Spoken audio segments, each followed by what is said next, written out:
Buenas tardes a todos los camaradas que nos siguen, nos escuchan, nos regalan un poquito de su confianza para intercambiar, compartir algunas ideas, siempre los viernes a las 5 de la tarde, hora de México. Hoy estamos, como ya es costumbre, los viernes con compañeros del grupo Cavilando en Colombia.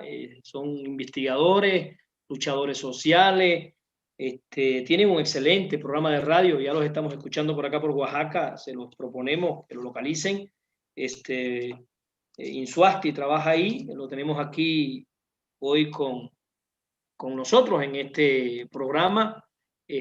También tenemos a Yanni, ya lo habíamos conocido. Este programa, por solicitud de Insuasti, lo queremos dedicar a Haití, la hermana República de Haití. Yo voy a comenzar el programa acercando a los que nos escuchan algunos datos históricos de Haití que pueden servir para que nosotros entendamos algo de lo que está ocurriendo y cuáles son las manos que están detrás de la desestabilización permanente que sufre Haití. Recuerden que la revolución haitiana fue tal vez de las más drásticas revoluciones que tuvimos en este continente. Hay una, en el año, hay una novela cubana que a mí me gusta mucho que se llama El Reino de este Mundo. El Reino de este Mundo, se la recomiendo, que habla sobre Macandal, un personaje que está construido en base a esa revolución de Haití. Se la recomiendo porque es algo realmente hermoso. Haití, que tiene una posición geográfica importantísima para los Estados Unidos, en primer lugar porque está cerca de Cuba, está al lado de la isla revolucionaria cubana y evidentemente desde Haití desestabilizar el Caribe es parte de la estrategia de los Estados Unidos.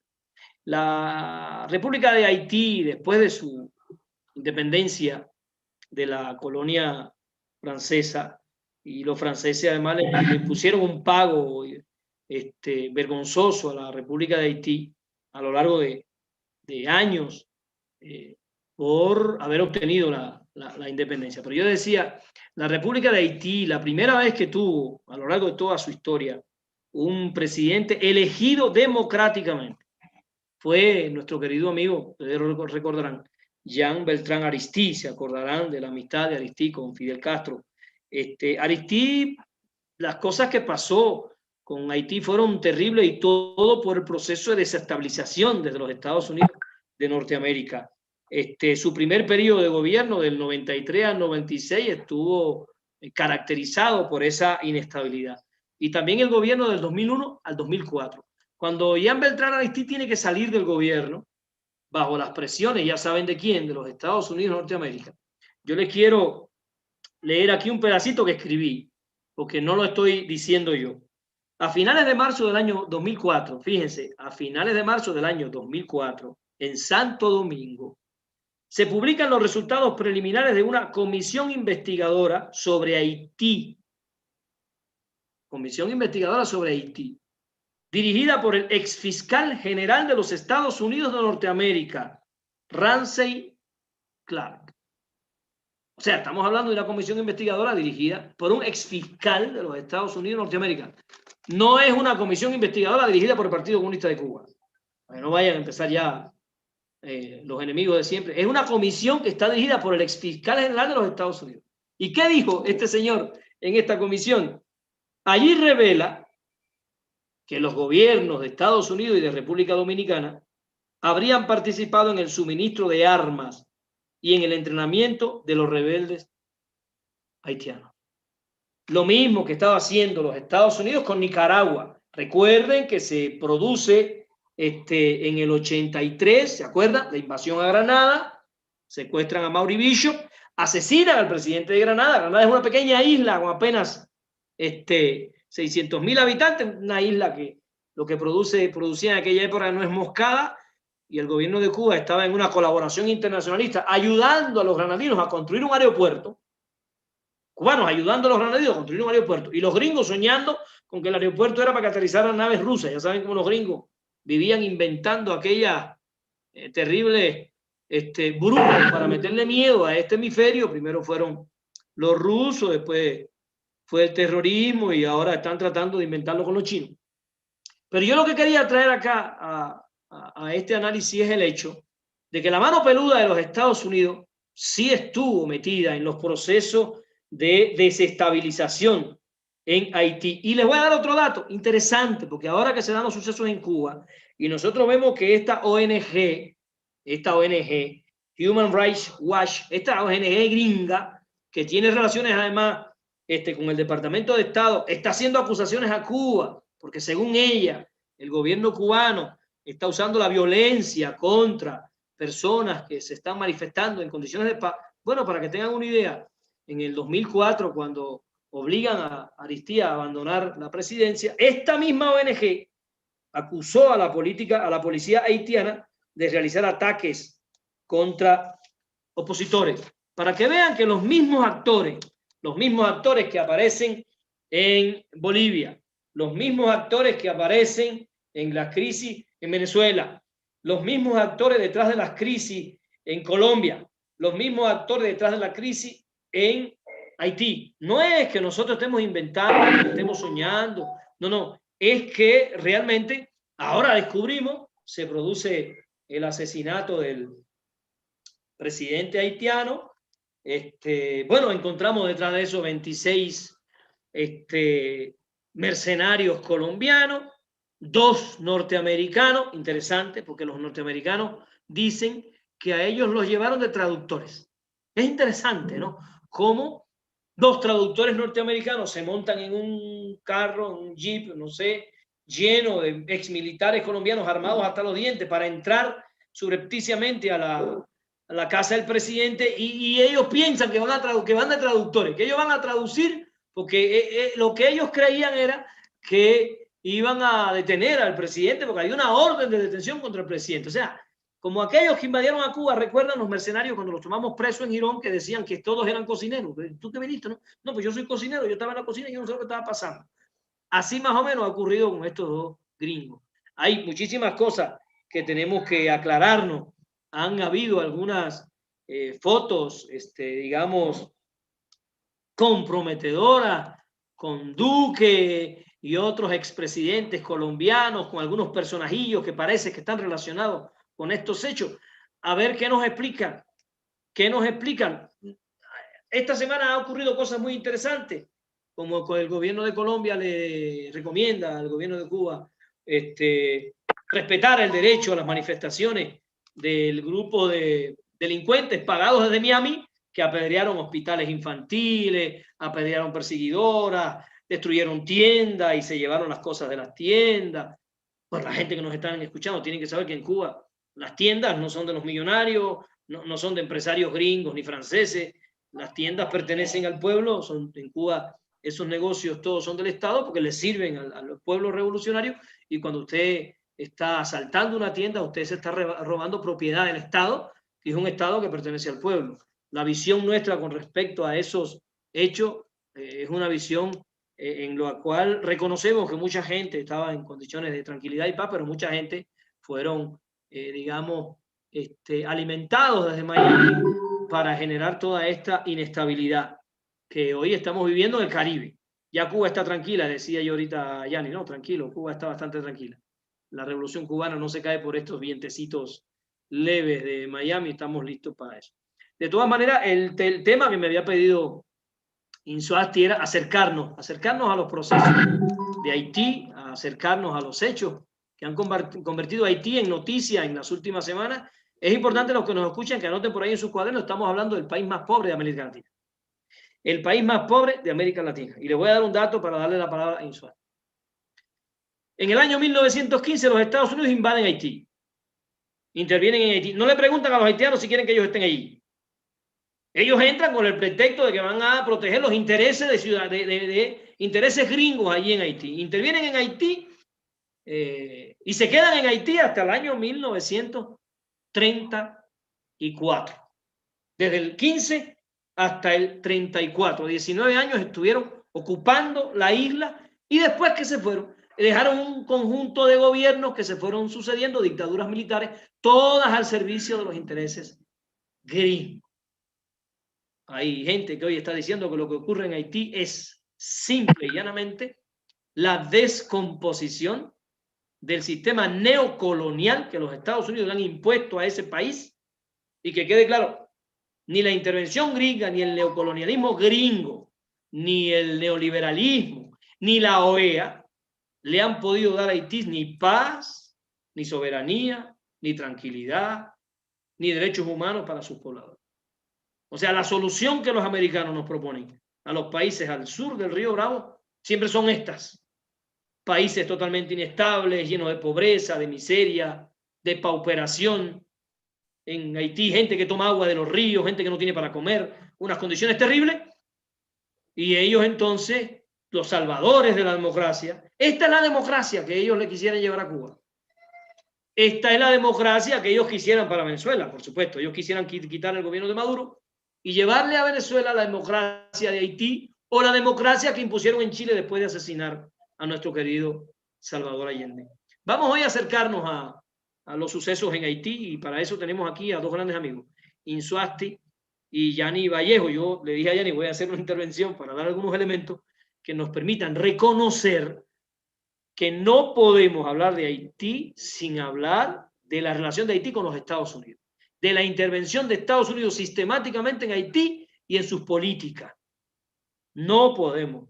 Yo incluso el otro día creo que le dije a Insuasti, como hipótesis le dije, no se asesina a ningún presidente en este hemisferio sin la autorización de la Casa Blanca. Detrás de esto está la mano peluda del imperialismo. Y cuando yo me entero que había dos gringos con relaciones con la CIA en el grupo de mercenarios, dije, no. Y cuando me dijeron que iban de traductor, dije, no, pues ahora sí. Ahora sí, los pobres traductores gringos arrastrados a la violencia por los caribeños. Qué triste que le hagamos eso a nuestros queridos hermanos traductores de los Estados Unidos. Qué mala leche, ¿no? Nosotros tenemos que aprender a tratar bien a esta gente. Le doy las palabras a Insuasti para que nos acerque desde su visión a la situación y a la problemática de nuestra querida República Hermana de Haití. Adelante, hermano. Bien, Miguel, muchas gracias. Y reitero que estas alianzas son muy necesarias para conversar, entender, ver otras reflexiones en torno a lo que nos ocurre en Latinoamérica, porque los medios masivos pues trazan la ruta del poder hegemónico instituido. Entonces nos toca a nosotros estar articulando y generando nuevos espacios, y eso es de valorar bastante. Bien, sobre lo que ocurrió en Haití nos dispara es una reflexión más de fondo. Claro, hay muchos elementos, pero queremos resaltar en este espacio el papel de Colombia, y no solo en Haití, sino el papel de Colombia en la región y desafortunadamente en el mundo como una cantera, diríamos que es otro tipo de extractivismo, de donde salen la materia prima para generar inestabilidad en la región y en donde se requiera, donde Estados Unidos lo requiera. Eso es desafortunado y lamentable para nosotros como sociedad. Vale resaltar que estamos hablando del poder, de esa alianza criminal que se tomó el Estado, de empresarios, mafia y un sector de clanes políticos, porque no es el pueblo colombiano. El pueblo colombiano sigue en lucha, sigue tejiendo redes con Latinoamérica, sigue hermanándose desde abajo, pero es el poder que lamentamos cómo se mueve.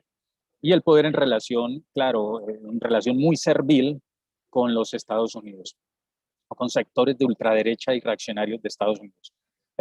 Quiero resaltar algunos elementos como para abrir la discusión y que Yanni ahorita nos complementa.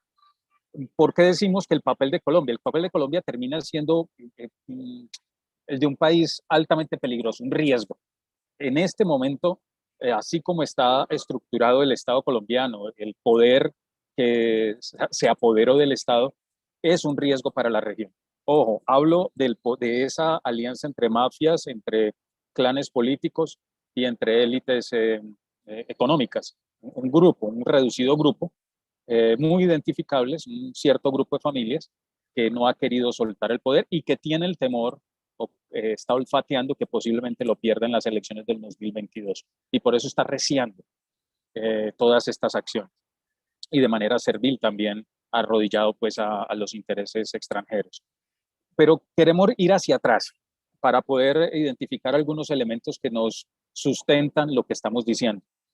Colombia, en los años 60, Estados Unidos envía, en 1962, envía una misión de militares dirigida por el general William,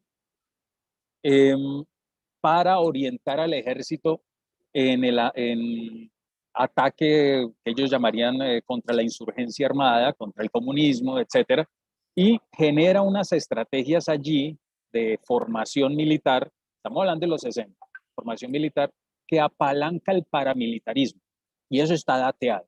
Ellos empiezan procesos de formación de civiles armados para atacar lo que ellos llaman enemigo interno. Estoy hablando de los 60, ¿cierto? O sea, pareciera ser muy lejos.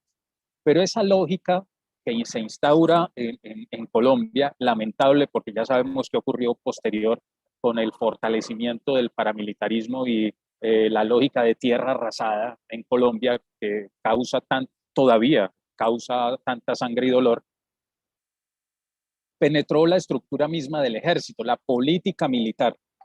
Después, recordemos dos elementos, ese es un punto. El segundo punto, recordemos la Escuela de las Américas. La Escuela de las Américas que operó entre 1946 y el año 2000. En el 2000 se cierra por la cantidad de escándalos sobre violación a derechos humanos, sobre exceso, uso de la fuerza, sobre desapariciones, sobre todas esas prácticas que desafortunadamente en Colombia son cotidianas, son diarias. Se cierra la Escuela de las Américas por todos esos escándalos, pero para cambiar de nombre, que esa es otra estrategia. Cuando una institución se ve envuelta en este tipo de escándalos y se hace insostenible, pues la cierran, alguna que otra investigación, y eso se olvida, crean otra, igualita a la anterior, pero con los aprendizajes. Entonces se crea otra institución, que es la que está funcionando hoy, el Instituto de Cooperación para la Seguridad del Hemisferio Occidental. Esa nueva estructura es la que hoy nos está rigiendo, y ellas son las que hoy ya cambiaron, ya no es solamente formar al ejército y a la policía de Colombia, sino que fuimos tan buenos alumnos que nosotros ahora estamos no solo exportando mercenarios, o sea, militares entrenados, altamente entrenados, al mejor postor, o sea, se perdió el honor militar, la ética militar, eso que es tan importante, el honor para un militar, y la autonomía. Eso se perdió. Estamos hablando de Escuela de las Américas y el Instituto de Cooperación para la Seguridad. La Escuela de las Américas terminó formando un grupo considerable de oficiales del ejército, que hoy los vemos en muchos de ellos, en un porcentaje muy alto, incursos en problemas, en investigaciones de violaciones de derechos humanos, y la que más resuena en el país es la de falsos positivos o ejecuciones extrajudiciales. El falso positivo ya se convirtió hoy, hay un texto que escribimos con el coronel Omar sobre precisamente un análisis del falso positivo. El falso positivo, si bien la categoría es ejecución extrajudicial, se convirtió en la forma de hacer política, y en la forma de hacer política internacional, de relacionarse también con los países a través de la mentira, del engaño, del mercenarismo, del ataque, de la agresión de manera permanente. Entonces, tenemos estos antecedentes y un listado importante que está presente. Ese listado está en los informes que se le presentaron a la Comisión de la Verdad. La Comisión de la Verdad es una institución que se creó en el marco del acuerdo de paz entre Colombia, entre el Estado colombiano y las FARC, en un acuerdo de paz que, bueno, también está en mora de ser cumplido a cabalidad, pero se crean unas instituciones que son claves. Una de ellas es la Comisión de la Verdad, que debe estar entregando informes el segundo semestre de este año, finales de este año, y la Justicia Especial para la Paz, la JEP. Ambas instituciones que han sido muy atacadas por ese grupo, por esa alianza entre élites, entre mafia y entre clanes políticos. Esa comisión de la verdad ha recibido muchos informes, pero hay un informe que quiero resaltar que habla de la presencia de Estados Unidos desde el principio hasta el final en la guerra en Colombia como Aquí plataforma. te puse el logo, el escudo del Instituto del Hemisferio para la Seguridad, la Cooperación en Seguridad, del que Perfecto. pertenece al departamento, para que la gente lo vea, lo puede salir a buscar ahora mismo. Este es el que tú estás diciendo que era la antigua Escuela de las Américas y ahora se convirtió en este para que pensemos que ya no existe, ¿no? Claro, existe y está vivito y Y aquí Colombia lo hace tienes parte en pantalla. Bien, y ellos tienen toda una estrategia, porque la USAID es también un brazo, es el ejercicio también de esa misma estrategia, pero a través de la ayuda social, porque ahí recibe información. Miremos el caso de Bolivia y otros casos. Pero sigo en esta ruta. Entonces, los militares formados allí, eh, muy pues, bien formados en la lógica militar y en la búsqueda y aniquilamiento del enemigo interno. La pregunta es, ¿quién es el enemigo interno? Porque se extendió. Hoy el enemigo interno es todo aquel que se oponga a los intereses establecidos, que lo estamos notando en las movilizaciones que están ocurriendo en Colombia. Y bien, entonces en los 90 hay otro elemento que aparece en escena, el Plan Colombia. Y el Plan Colombia, que se desarrolla entre el 2000 y 2010, que claro, se desarrolla con el objetivo aparentemente de combatir el narcotráfico, en realidad terminó siendo pues una punta de lanza para la guerra contra insurgentes. Y lo que sucedió fue lo contrario, se disparó el narcotráfico, se disparó toda la estrategia paramilitar y recordemos que en el 2004-2005 se hizo, digámoslo entre comillas, una negociación, realmente fue un sometimiento de los paramilitares, en realidad fue una reingeniería, porque aún siguen operando en los territorios. Los militares que han sido formados, y está enlistado en ese informe que les acabo de comentar, que se entregó a la Comisión de la Verdad, un informe presentado por varias organizaciones internacionales y una organización norteamericana que lucha contra la superación de las lógicas militares en el mundo, apalancadas desde Estados Unidos, habla de un número importante de militares que fueron formados y que después aparecieron en el listado de ejecutores de violación, no solamente violación de derechos humanos, sino de ejecuciones extrajudiciales, y que ahora se encuentran contratados por empresas de seguridad haciendo presencia en el mundo. Y ese es un tema demasiado importante, que el Estado colombiano se ha hecho el de la oreja mocha, como decimos acá. Ellos, estamos hablando de un número superior, hasta el dato que tenemos que podemos soportar, pero sabemos que es más, de 3.000 oficiales que están en el mundo haciendo un ejercicio de mercenarismo para desestabilizar regiones. Y todos entrenados por Estados Unidos a través de la figura de la Escuela de las Américas o del instituto que le siguió. Sus siglas serían el WINSEC.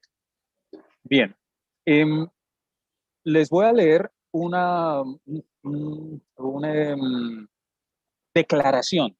Ellos lo tienen tan claro que para ellos es como normal decirlo, y esta declaración quedó en un evento público del general Kelly, de un excomandante del Comando Sur de los Estados Unidos, donde se trazan pues todas estas rutas de intervencionismo en la región. Dice él, no nos está, y lo voy a leer en textual, no nos estamos enfocando de la misma manera en países que están hoy muy cerca de ir al límite, donde estaba Colombia en los 90. Me voy a saltar para no demorar mucho. Dice acá, están en los 80 la belleza habla de Colombia, son tan buenos socios, particularmente en el ámbito militar, son tan buenos socios con nosotros. Cuando les pedimos que vayan a otro lugar y capaciten a los mexicanos, hondureños, guatemaltecos, los panameños, lo harán casi sin pedirlo. Y lo harán solos y a bajo costo. Están muy agradecidos de lo que hicimos por ellos. No sé qué fue lo que hicieron por nosotros. Y lo que hicimos por ellos fue, de verdad, animarlos por 20 años y ellos han hecho un trabajo magnífico. Pero es por esto que es importante que se vayan ellos, porque yo, al menos en el lado militar, estoy restringido de trabajar con algunos de estos países debido a limitaciones que se basan realmente en pecados pasados. Él se refiere a señalamientos de violaciones de derechos humanos. Es decir, lo dice muy claro. Colombia, a través de Colombia, es como el brazo extendido, se pueden hacer intervenciones militares, vulnerar derechos humanos sin que sean tocados los responsables. Una suerte de juego a la marioneta. Bien, y ahí el informe presenta una serie de datos y cifras y estadísticas. Voy a comentarles para ir cerrando esta parte. No es el único lugar donde Colombia ha hecho presencia militar. En Irak, en el 2006, hizo presencia. En el 23 de agosto, la BBC hizo un informe donde redaccionaba de manera amplia la presencia de mercenarios colombianos en Irak. En el 2011, en Emiratos Árabes.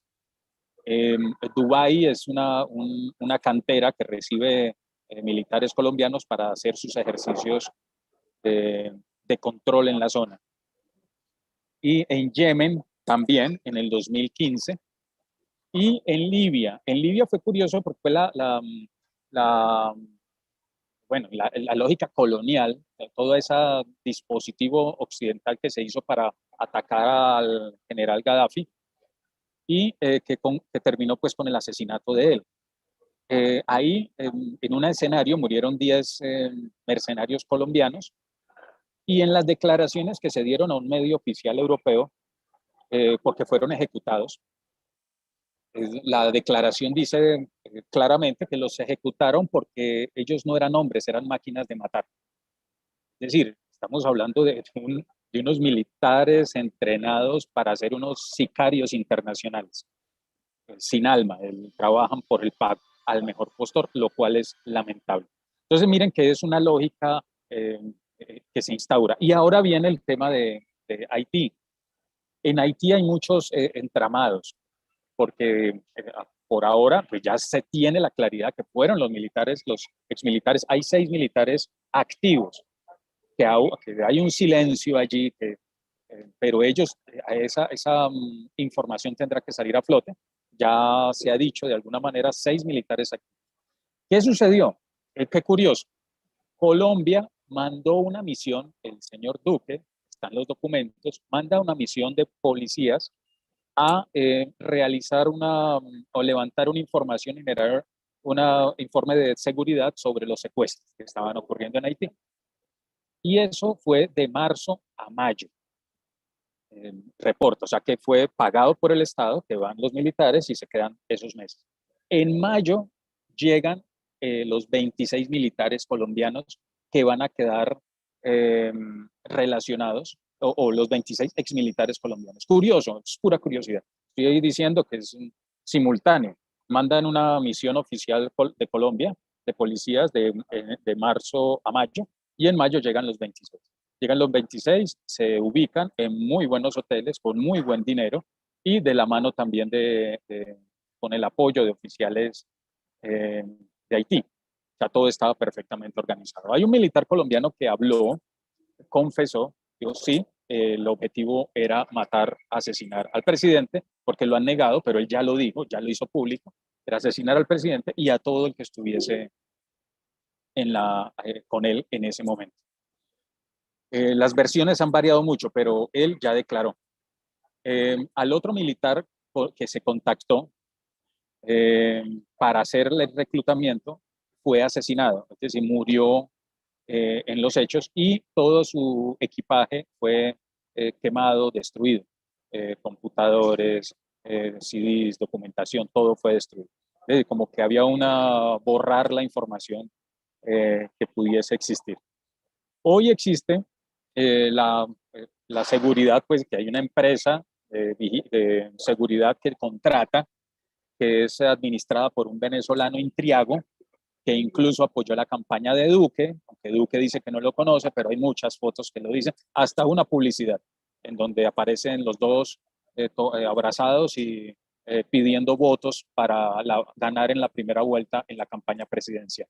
Esos videos ya son públicos, están rodando. E Intriago tiene su relación con Juan Guaidó. Hoy, la representante a la Cámara de Colombia, lamentablemente, está relacionada también con temas de narcotráfico. E incluso la Nueva Prensa acaba de emitir una investigación, hacer pública una investigación donde se muestra que ella hace parte de la empresa de aviación en donde estaban los pilotos que fueron capturados en el extranjero con cargamento de droga y que eran los pilotos de la campaña de Duque y los pilotos que transportaban al señor Uribe. Y que al mismo tiempo están relacionados con los Rastrojo. Recordemos que los Rastrojo son un grupo mafioso que hace presencia en la frontera y que fueron los que ayudaron a Juan Guaidó a cruzar de Venezuela hacia Colombia. Ya todo está conectado y está relacionado. La estrategia es la misma. Recordemos que el Departamento Administrativo de Seguridad DAS, en su momento, cuando existió Colombia, en los juicios, ya no existe el Departamento Administrativo de Seguridad, ahora existe la Agencia Nacional de Inteligencia, pero parece ser que sigue por las mismas rutas de criminalidad cruzada. El DAS, en uno de los procesos, el jefe de seguridad informática habló, estoy hablando ya hace algunos años, dice, desde el DAS le decían el cartel de las 3 letras. Desde el DAS se pensó y se montó toda una estrategia para asesinar al entonces presidente Hugo Chávez. Lo dice y está en los procesos. Se montó toda una estrategia para llenar a Venezuela de droga, de convertirla en ruta del narcotráfico para generar inestabilidad. Pues uno para el negocio y otro para generar inestabilidad en la región. Y generar toda una campaña tipo bodegas, le decimos nosotros, es decir, a través de redes sociales, estar generando campañas mediáticas para posicionar mentiras en contra del gobierno venezolano. Hoy sigue ocurriendo eso. Y hoy, con los ataques que se han hecho de manera constante, también por vía mercenarios, apoyados por Colombia, la Agencia Nacional de Inteligencia también está ahí presente. Entonces, es una estrategia, no es gratuito, no es casual. Centroamérica tiene muchas relaciones por medio del narcotráfico, en donde han caído exmilitares en operativos de peleas entre bandas, de combates entre bandas o de bandas contra policías en Honduras, Guatemala, México. Tenemos algunos registros de ello. Entonces se trata de una penetración en la región, generar inestabilidad y utilizar a Colombia como una plataforma para desestabilizar. Y ahí es donde viene el tema de Haití, donde hay muchos intereses y uno de ellos tiene que ver también con la recuperación de la inversión en temas de energía, en temas mineros y en temas de infraestructura. Las tensiones y además porque esa zona es estratégica para el control de la región y del Caribe. Dejaría hasta ahí para que escuchara a Yanni. Bueno, creo que me escuchan bien ahí. Perfectamente. Perfecto. Creo que la introducción que hizo Miguel y lo que complementó el compañero Insuasti, creo que va dando luces cuál es el papel que empieza a jugar, y creo que la diferencia que hace Insuasti siempre hay que tenerla ahí. Ojo, una cosa es el gobierno de Colombia, un gobierno que lleva 20 años en el poder, en cabeza de varios títeres, porque es la forma dictatorial que se ha inventado digamos, este sistema más dictatorial o más recalcitrante de la derecha para gobernar, ¿cierto? Goberna presuntamente en una democracia, pero acaparando todos los poderes, y como son obviamente los comandantes en jefes de las fuerzas militares en Colombia, el comandante en jefe de las fuerzas militares no es el comandante general, pues no es el general que aparece allí, es el presidente de turno. Eso hay que tenerlo muy claro, porque ese presidente de turno empieza a dar directrices muy claras y muy precisas hacia dónde van las fuerzas militares.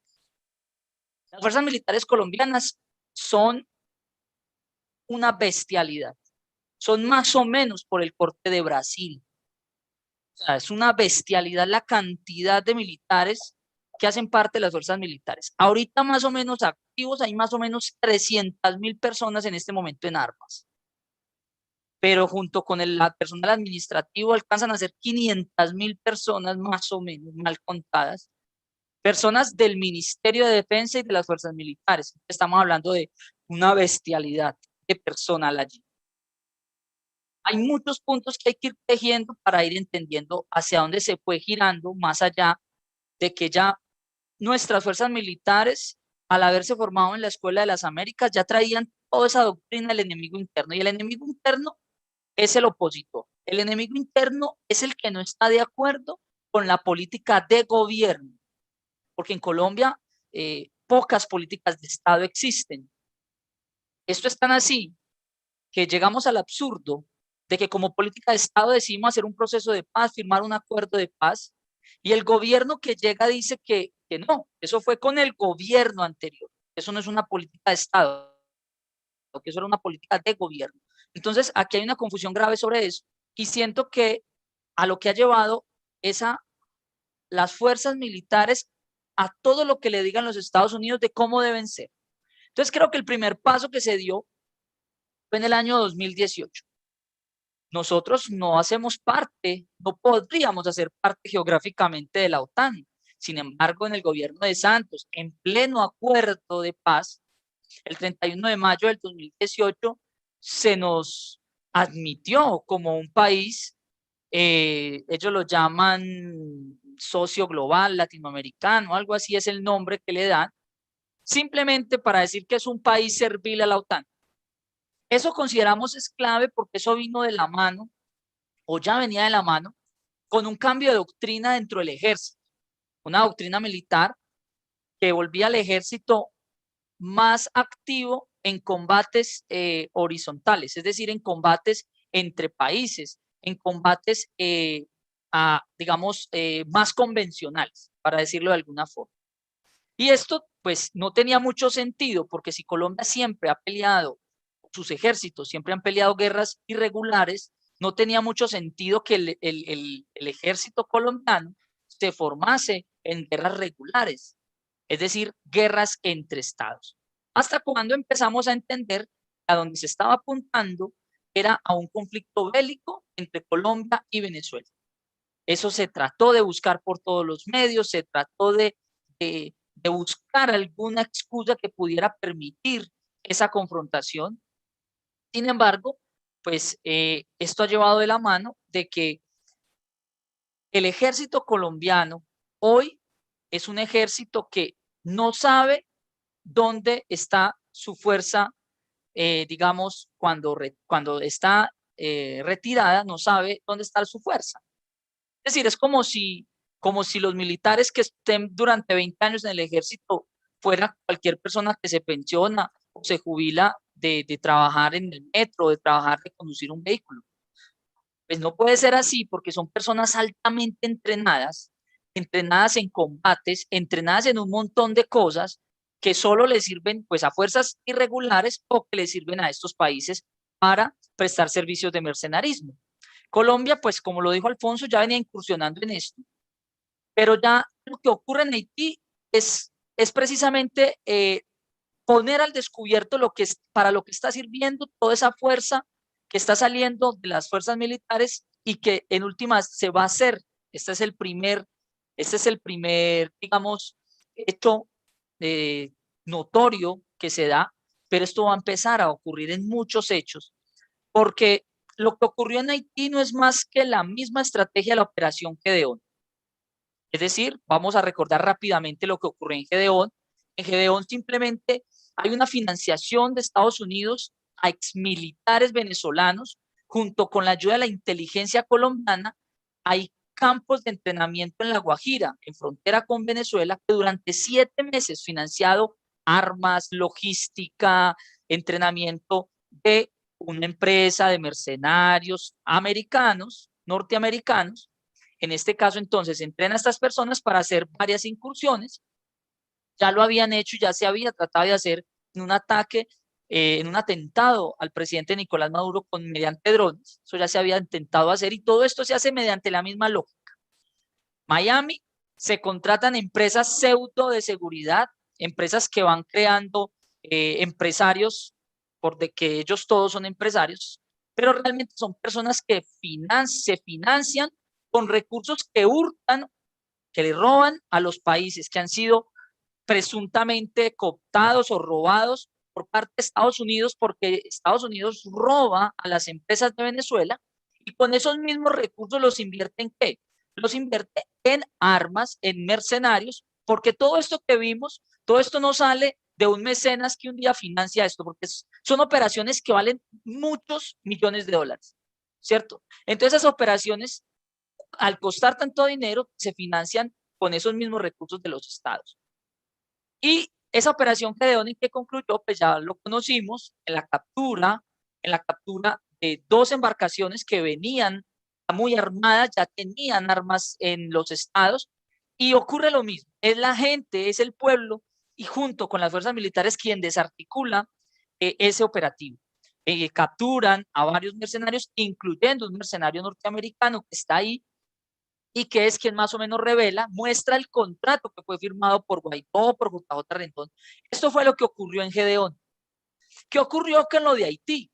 Lo de Haití es más o menos estructurado igual. Entonces, una empresa con sede en Miami, de un señor Intruago, que sirvió como jefe de seguridad del concierto de la frontera, es decir, mano derecha de Guaidó, muy amigo de Duque y muy amigo del Centro Democrático.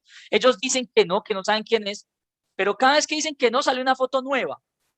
Entonces es como curioso todo lo que ocurre alrededor de Duque, de que cada vez que dice que no conoce a alguien, como que más fotos salen y da cuenta de que efectivamente son muy cercanos de todo este círculo que pasa indefectiblemente por Miami. O sea, Miami es el centro de operaciones, ojo, de la desestabilización latinoamericana. Eso hay que tenerlo claro, eso hay que tenerlo en la retina, porque es Miami quien sirve, quien funge. Ese lugar de Estados Unidos es precisamente el centro de operaciones de donde salen todas las operaciones que desestabilizan Latinoamérica.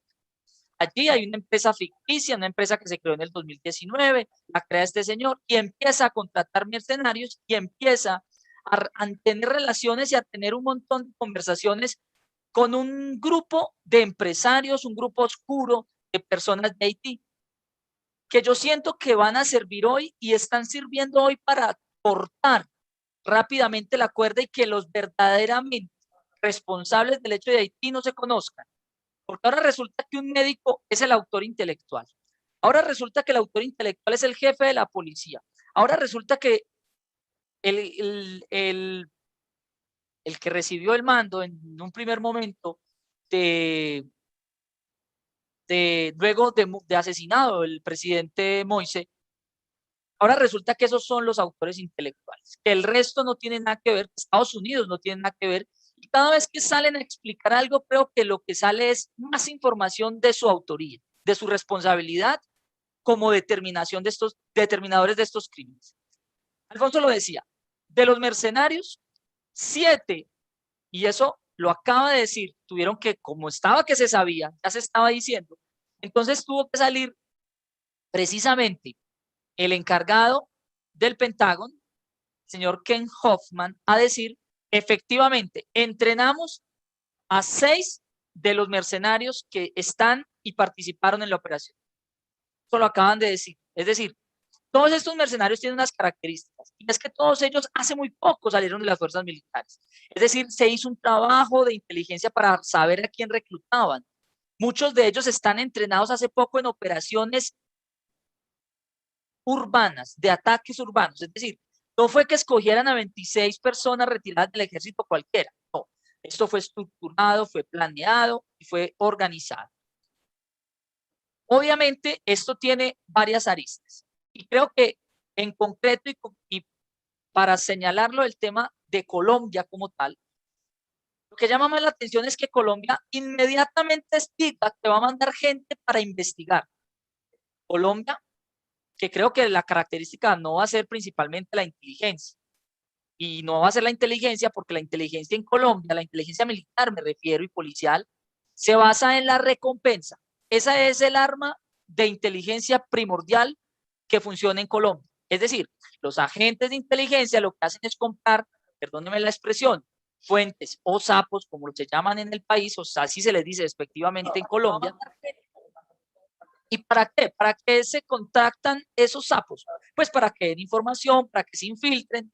Por lo regular, son mismos ciudadanos, y esto grave violación al derecho internacional humanitario, porque colocan a civiles a que se infiltren en organizaciones para exponerlas, para exponer a estas personas, y en caso tal de ser asesinadas, pues obviamente desmienten cualquier vinculación. Esa es la forma como se hace inteligencia en Colombia.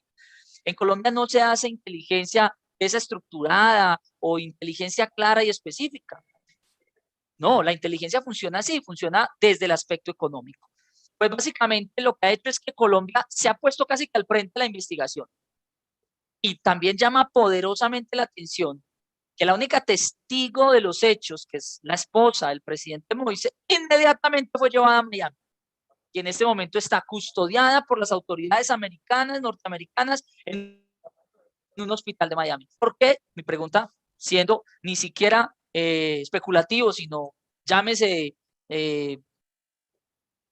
simplemente curioso, ¿por qué esta persona está siendo custodiada en Miami por personal policial y personal del FBI?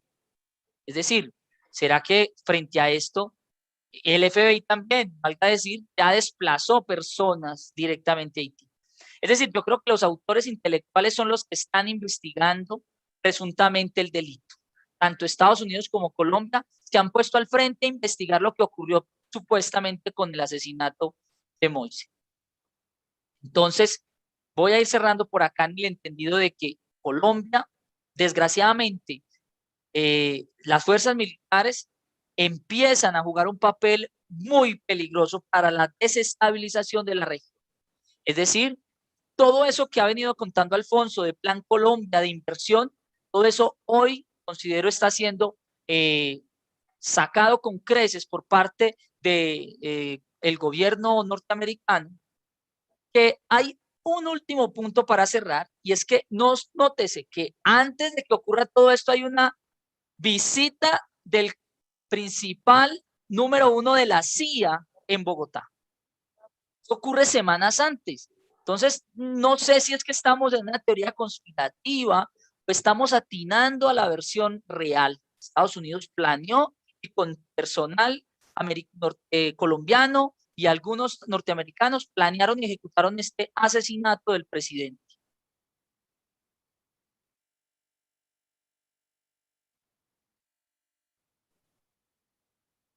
Yo dejo por ahí. Yo creo que todo lo que tú explicas, porque no me parece que en Latinoamérica, o sea, al sur del Río Bravo, nosotros no tenemos que ser ingenuos, nosotros no somos tontos.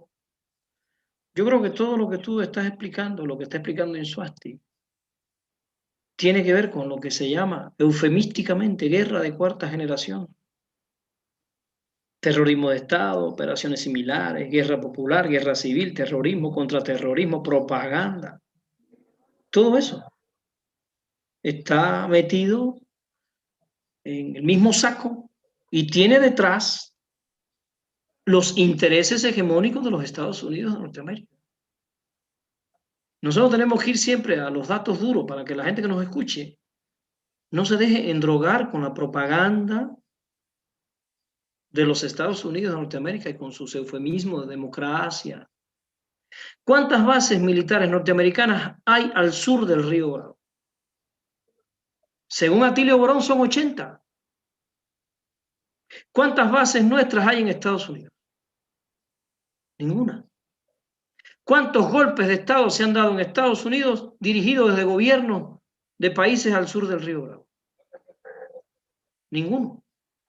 ¿Cuántos golpes de Estado se han dado al sur del río Bravo pensados, instrumentados y dirigidos desde la Casa Blanca? Todos. El militarismo brasileño, las dictaduras de Pinochet, Somoza, Trujillo, Machado, todo eso fue sostenido de los Estados Unidos. ¿Por qué Colombia es un país que tiene tanto narcotráfico si tiene tantas bases gringas? Hay solo dos explicaciones. Son unos total ineptos o están confabulados. Porque cada metro de Colombia ellos lo observan desde los satélites. La tecnología que hay hoy en día es algo realmente asombroso. Sabemos, por ejemplo, que las grandes empresas productoras de tecnología digital y todo esto no sacan las tecnologías al mercado hasta después de 4 años que lo usan la CIA, la NASA, la DEA. Entonces la pregunta es, todo este proceso de contratar terroristas colombianos y norteamericanos, no nos olvidemos que los dos traductores eran gringos, aunque eran traductores, tampoco hay que ser tan mal pensados. O sea, ¿por qué dos traductores gringos no pueden verse inocentemente enrolados en el asesinato de un presidente? Si ellos solo iban a traducir, ¿sí? No se llevaron a dos franceses, se llevaron a dos gringos. Nosotros no podemos ser inocentes. Y hay una pregunta que ustedes hicieron, que no tiene respuesta todavía. ¿De dónde sale el dinero para todo esto? Estamos viendo además lo que está ocurriendo en Cuba y entonces nos descubren que la USAID está detrás. Y acaba antier mismo de aprobarse $2 millones para proyectos de ONGs en Cuba que sean capaces de sus proyectos visibilizar aquellos problemas que el Estado cubano no ha resuelto. O sea, los americanos nos hacen el favor al gobierno revolucionario cubano de pagarle a las ONG dentro de Cuba para que ellas le propongan al gobierno de Estados Unidos los proyectos que van a resolver dentro de Cuba. O sea, a ver, pero nosotros no tenemos que ser ingenuos. Nosotros tenemos que plantearnos todas estas cosas en un mapa y decir, ¿sabes qué? Mira, lo voy a decir como hipótesis. Detrás de los sucesos en Haití hay un reordenamiento del juego de ajedrez porque el gobierno de Estados Unidos está en franca derrota. Otra vez, ellos esperaban que ya la izquierda no iba a regresar y están viendo que no tienen modo de parar el tsunami que se les va a decir. Y hay otra cosa que ustedes no han tocado, yo quiero decir ahora, antes de darles la palabra nuevamente. El presidente de Haití asesinado tenía todo el apoyo de Estados Unidos y la OEA. Él quería extender su gobierno un año más, no quería dar paso a las elecciones. Hay una fuerza dentro de Haití pujando por construir un país democrático que a la OEA y a Estados Unidos no les conviene. La OEA y Estados Unidos estaban apostando porque este hombre se quedara un año más. Y no diera paso a elecciones porque el día 7 ya había culminado su mandato. O sea, el que pone y quita reyes aquí, en este hemisferio, es la Casa Blanca. Los reyes que ellos no han quitado ni han puesto, dígase Lula da Silva, dígase Néstor Kirchner, dígase Miguel Díaz-Canel, dígase el comandante Hugo Chávez Fría y ahora el compañero Nicolás Maduro, esos peones que ellos no ponen, inmediatamente se vuelven sus enemigos. Porque son gobiernos que no están plegados a los intereses de los Estados Unidos norteamericanos. Son gobiernos que están defendiendo, en la medida de sus posibilidades, el derecho de sus pueblos a la independencia, a la autodeterminación. No estoy diciendo que son gobiernos modernos, que no me vayan, pero estoy diciendo que son gobiernos que defienden su derecho a la autodeterminación. Y no tienen la aprobación del tío Sam. Por eso creo que todo esto que hemos explicado, si lo unimos en un solo muñeco, descubrimos que detrás de los más de 100 años de desestabilización, detrás de los más de 100 años de desestabilización que está viviendo Haití, estoy diciendo que la intervención gringa en Haití fue del año 1915, ya estamos en el 21, más de 100 años de Estados Unidos metiendo su mano en Haití y mira lo que han logrado, lo único que han logrado es el país más pobre de este hemisferio y con una inestabilidad que ni la OEA ni ellos han podido resolver. No sé, Insuasti, ¿qué quisieras decir para ir cerrando? Ya llevamos 1 hora. Y Jenny.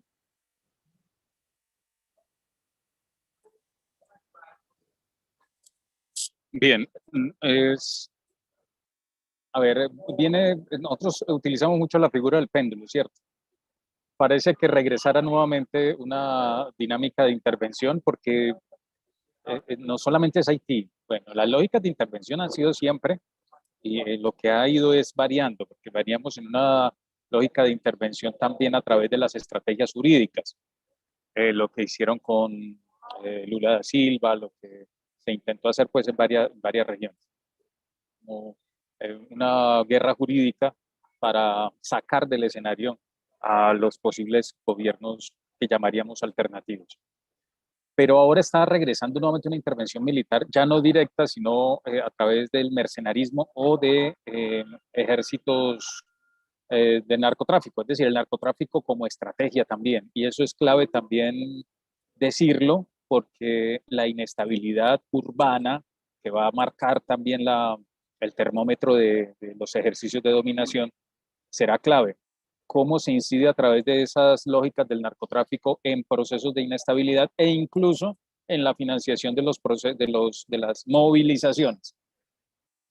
Y eso es muy delicado porque nos pone a nosotros a estar muy alerta, a leer muy bien los contextos, a estar muy atentos porque no todo será lo mismo, aunque todo parezca lo mismo. Una movilización que valoramos el ejercicio democrático, la participación y de la toma de las calles, no será lo mismo. Y ya lo vimos en Venezuela y lo hemos visto también con el intento de saboteo mediático con Cuba y seguirá sucediendo en Centroamérica. Es decir, hay una lógica de intervencionismo que hay que leer muy bien. Lo que ocurrió en Bolivia, lo que ocurrió en Ecuador, hay una investigación muy interesante que devela cómo la USAID, dos instituciones, no recuerdo el nombre de la segunda, norteamericanas, que invierten para temas de formación en democracia, en derechos humanos, etcétera, dedicaron su tiempo para eh, hacerse a movimientos que estuviesen en contra del llamado correísmo o para incidir electoralmente. Y se tomaron su tiempo para construir, ellos lo llaman sembrar, organizaciones sociales defensoras del medio ambiente y organizaciones sociales defensoras de los derechos de las comunidades étnicas. Hoy es necesario estar muy conectados, estar muy alertas, porque no todo es lo mismo y no todo lo que aparece es lo que parece ser. Es decir, hay una lógica de constante de estarse pensando desde el poder establecido de cómo generar, cómo incidir en las elecciones y cómo desestabilizar. Y en eso han ido aprendiendo y aprenden y lo hacen, se toman su tiempo. Entonces hay que estar muy alertas también. Creo que Evo Morales ha sido muy incisivo en decir, ojo con la USAID, donde está, hay algo, pasa algo, tarde que temprano sucede algo, y con los ejercicios también de cooperación internacional. Es ver cómo logramos tejer desde los pueblos y lograr construir desde abajo. Y la solidaridad latinoamericana desde abajo. Así sea poco, pero con lo poco construimos. Y hemos luchado desde lo poco hemos luchado. Creo que nos toca estarnos articulando y alertando. Me preocupa mucho eso, la confusión. No todo lo que aparece y tiene color bonito es bonito. Entonces dejaría hasta ahí, Gianni, no sé. Sí, yo también en cuanto a la reflexión creo que no es gratuito todo lo que ocurre en Latinoamérica. Creo que Estados Unidos y su estrategia no cambia con Biden. Creo que hubo ingenuidad en pensar en ocasiones que porque ganaba un demócrata la política exterior norteamericana iba a cambiar, que iba a ceder en cuanto a Cuba, que iba a ceder en cuanto a Venezuela, y lo que vemos es que cada vez toma acciones iguales o en ocasiones peores, sino que esas que son peores, los demócratas creo que sí tienen algo y es que son más hipócritas y las venden mediáticamente mejor. En nada, la política exterior americana ha cambiado, norteamericana ha cambiado, creo que siguen generando desestabilización, siguen apostándole a sus áulicos en esos países, a la obediencia de esos países. En Colombia siento que están con algo de incertidumbre porque puede venir un cambio, pero también hay una apuesta fuerte porque ese cambio no se dé. Hay una apuesta mediática muy fuerte por denigrar o quitar la humanidad del único candidato de oposición que se avisora hasta el momento, pero creo que lo que más preocupa es que se utilicen a personas de las fuerzas militares, porque creo que Alfonso, y voy a estar de acuerdo con algo en cuanto a Alfonso, y es que no son todas las fuerzas militares, creo que hay que retomar ese manejo porque hay una senda dentro de las fuerzas militares que quiere ser nacionalista, que quiere recuperar ese honor militar, pero teniendo entrenamientos, dádivas, porque es la forma como actúan los Estados Unidos en cuanto al ejército colombiano, darles dádivas, prometerles cosas, comprar su voluntad con dinero y en este caso perder la honra militar para cometer falsos positivos y las aberraciones que nos trajo la guerra. Creo que hay que poner mucha atención a eso y creo que es una apuesta grande que tenemos en cuanto a estar alertas y atentos a cada movimiento del imperio porque en ocasiones bajamos los brazos pensando de que ya no va a haber más ataques, por decir algo, lo hablábamos ahora, no va a haber ataques frente a Cuba. Y dices, claro que sí, siempre van a estar ahí. No van a haber ataques frente a los gobiernos progresistas, claro, Estados Unidos estará ahí y vemos que el límite no es ni siquiera el cielo, vemos que el límite no lo pone nadie y nada, el límite para ellos es lo que sea, los recursos estratégicos, robarlos al mejor postor. Entonces, en este caso, creo que la invitación es a seguir alertas, a seguir atentos, a estar atentos a los movimientos para frenar con la unidad latinoamericana cada uno de esos movimientos que va dando, en este caso, el gobierno norteamericano. Fíjate, Yanni, y no hay que empezar solo en Cuba, no hay que pensar solo en Venezuela, en Nicaragua. Mira, te voy a dar un dato. Yanni, el otro día el presidente Andrés Manuel López Obrador, el presidente de México, que para nada podemos decir que es un presidente socialista, es un presidente que ha tomado algunas medidas a favor de los más desposeídos, a favor de los olvidados, porque realmente el nivel de pobreza que vive México era terrible. El presidente de México no está haciendo nada, digamos, peligroso para los grandes intereses norteamericanos. Él incluso ha defendido el Telecán, el Tratado de Libre Comercio, volvió a firmar el Telecán, el Tratado de Libre Comercio, o sea, no es un presidente que esté atentando contra los intereses gringos, sino que es un presidente, digamos, de centro izquierda, que está de muchas maneras, porque tiene muchos proyectos, ayudando a los más desfavorecidos en México. Y sin embargo, el otro día él hacía un análisis y una denuncia de estas ONG. Mira, en lo que va del sexenio del presidente Andrés Manuel López Obrador, Estados Unidos ha designado alrededor de 591.5 millones de dólares en México a través de la Agencia de los Estados Unidos para el Desarrollo Internacional, USAID, y de la Fundación Nacional para la Democracia, NET. ¿Por qué? La pregunta, ¿por qué si es un aliado? Bueno, porque es un aliado que está manifestando una tendencia peligrosa contra el sistema neoliberal que ha dominado el mundo en los últimos 31 años. En México, al igual que en el mundo, ha habido una exacerbada concentración de la riqueza en muy pocas manos. El otro día yo estaba dando una conferencia en la que daba un dato de la cantidad de mil millonarios que en México en los últimos 20 años, y el brinco ha sido enorme. Entonces, nosotros no podemos, como dice Yanni, ser inocentes, tenemos que estar alerta, viendo todas estas señales. Y creo que lo que dice Yanni es un elemento, incluso que debe ser un elemento hasta metodológico para el pensamiento de izquierda. Seguir las acciones de USAID. Donde está USAID, donde están las ONG norteamericanas, donde están ellos tratando de argumentar un discurso a favor de intervención humanitaria, detrás de eso hay intereses. Intereses económicos, intereses geopolíticos, intereses militares. Ellos no llevan intervención humanitaria a lugares que no les importan. Ellos crean los problemas humanitarios. Y nosotros no podemos ser inocentes. Cuando uno busca, digamos, el rastro de las últimas intervenciones de los Estados Unidos de Norteamérica en el mundo de los últimos 10 años, 20 años, ¿qué ha ocurrido con esos países? ¿Mejoraron o empeoraron? ¿Cómo está Irak hoy? ¿Mejor o peor? ¿Y Afganistán? ¿Y Libia? ¿Y Siria? O sea, uno tiene que buscar elementos y decir, no, pero aquí hay un problema, porque esta gente cada vez que hablan de ayudar a alguien, lo dejan inválido o en terapia intensiva.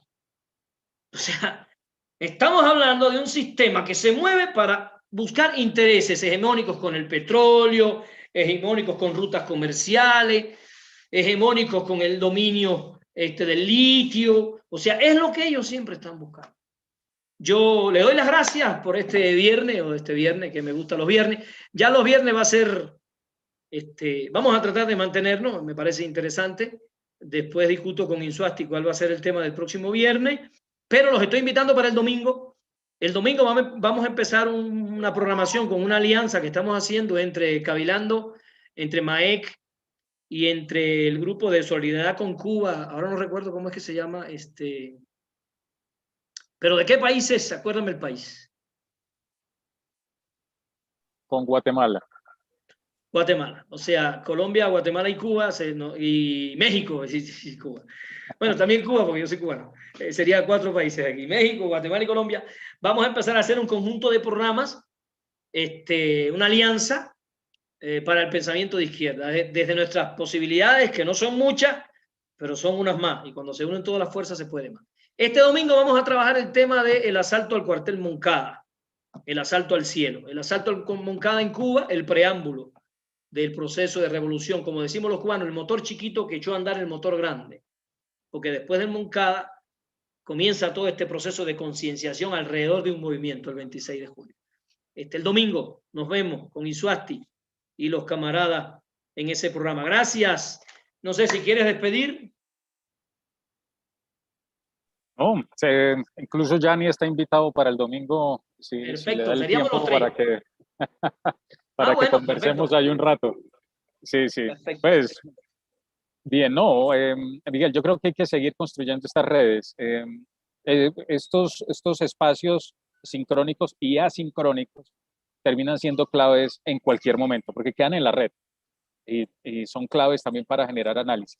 También nos viene preocupando, y lo hablaremos después, es el tema de la formación en las escuelas, en las universidades, para comprender qué es lo que nos está pasando. A veces no se dan las herramientas y eso hace parte también de un sistema que evita que el pensamiento crítico emerja. Entonces, bien, genial por estos espacios y nos toca hacer la tarea desde adentro y desde afuera. Muy bien, nos vamos y nos vemos en la victoria. Ya saben, la victoria es nuestro hábito. Y ya saben, pensamiento de izquierda es también método. Hay que tener un método. No puede ser pensar y pensar y pensar. Tenemos que tener elementos que fijen los análisis y las discusiones. Nos vemos en la victoria. Ya saben, gracias por seguirnos, por estar aquí. Nos vemos el domingo y luego el otro viernes con Cabilando. Chao.